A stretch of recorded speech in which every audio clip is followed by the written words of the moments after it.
Shalom Bapak Ibu, saudara-saudari yang terkasih dalam Tuhan.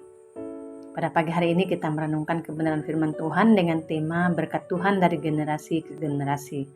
Terambil dalam Kejadian pasal 48 ayat 15-16 tertulis demikian.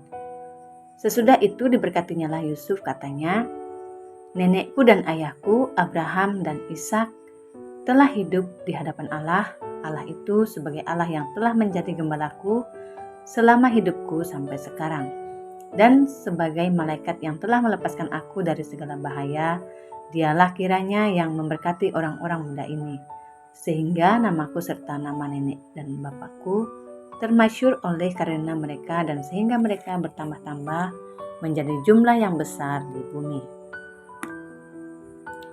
Berkat Tuhan dari generasi ke generasi artinya bahwa kebaikan, penyertaan janji dan karya Allah tidak berhenti pada satu orang saja, tetapi diteruskan kepada anak, cucu, dan keturunan berikutnya sesuai dengan kehendak dan rencananya.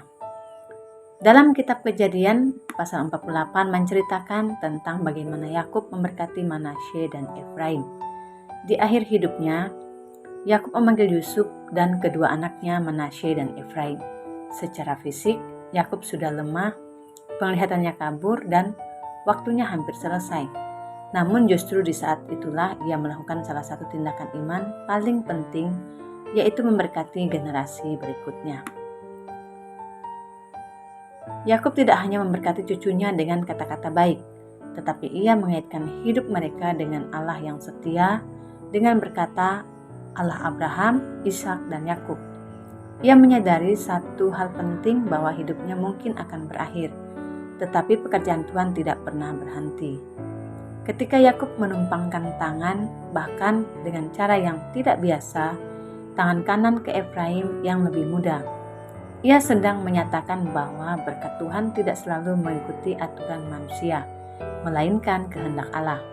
Ini mengajarkan bahwa berkat sejati bukan soal urutan status atau kekuatan, tetapi soal rencana Tuhan yang berdaulat. Lebih dalam lagi, Yakub menyebut Allah sebagai Allah yang telah menjadi gembalaku selama hidupku sampai sekarang.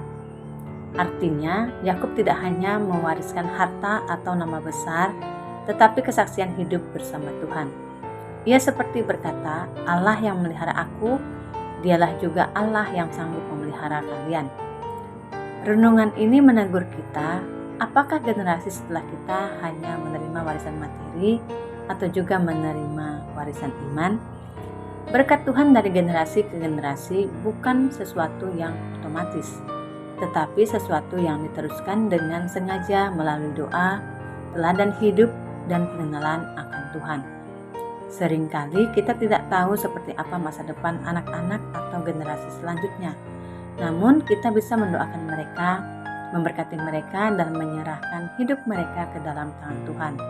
Doa dan iman hari ini bisa menjadi fondasi kuat bagi generasi kita berikutnya. Melalui renungan hari ini, firman Tuhan mengajarkan kita bahwa hidup orang percaya tidak berhenti pada dirinya sendiri. Apa yang kita alami bersama Tuhan hari ini memiliki dampak bagi generasi berikutnya. Mari kita hidup setia, berjalan dalam iman, dan dengan sadar mewariskan berkat rohani berupa iman, doa, dan pengenalan akan Tuhan kepada keluarga kita, agar nama Tuhan terus dimuliakan dari generasi ke generasi. Selamat beraktivitas, Tuhan Yesus memberkati.